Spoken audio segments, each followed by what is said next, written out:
ពរញាតិញោមអញ្ចឹងថ្ងៃនេះយើងមកសិក្សាបន្តទៀតអំពីធម៌ធាតុតបច្ចវេកណៈធម៌ធាតុតបច្ចវេកណៈនេះគឺសម្រាប់ព្រះសង្ឃអង្គអ្នកបួសលោកពិចារណាក្នុងការទទួលនៅបច្ច័យទាំងឡាយ4មានចៃវរៈបណ្ឌបាតសេនាសនៈគិលានភេសជ្ជៈជាដើម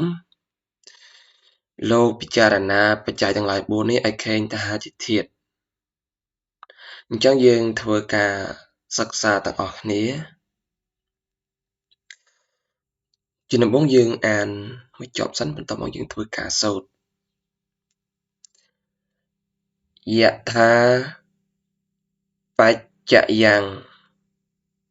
បវត្តមានੰធាតុមត្តមេវេតੰយតិទាំងចៃវរੰតតុបភញ្ញកោចពោគឡូធាតុមត្តកោនិសត្តោនិសត្តោនិជីវោសញ្ញោនេះគឺឃ្លាទី1ដែលយើងហៅថាយថាចៃវរੰនឹងអញ្ចឹងធ្វើការមើលឃ្លាទី2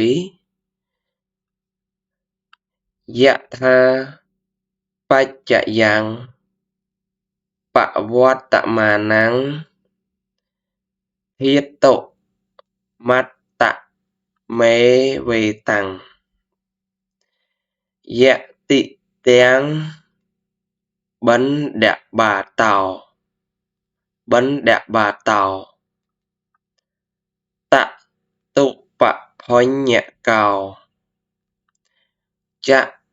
ពោគឡូធាតុមត្តកោ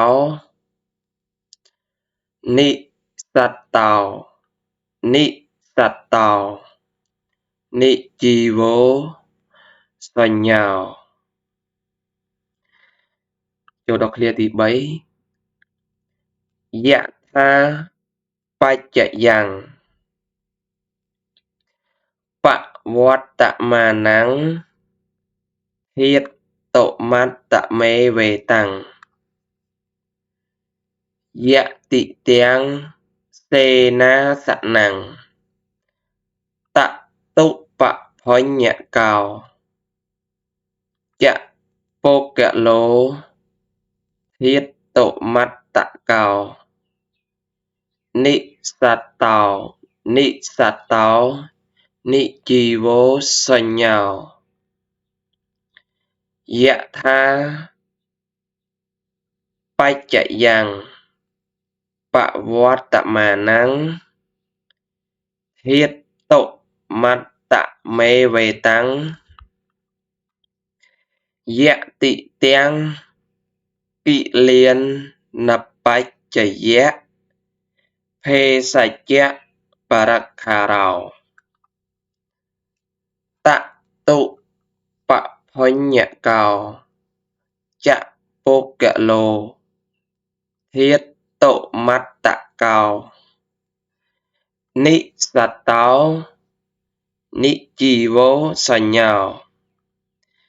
អញ្ចឹងធម៌ធាតុបច្ចវេកណៈហ្នឹងគឺមាន4ឃ្លាហ្នឹងមានចៃវរੰបណ្ឌបាតោសេនាសនੰគិលានភេ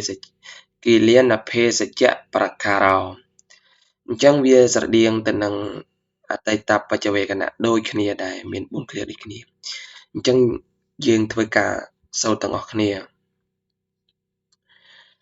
យថាបច្ចយ៉ាងបវត្តមានੰធាតុមត្តមេវេតੰយតិទាំងចៃវរੰតតុបភញ្ញកោ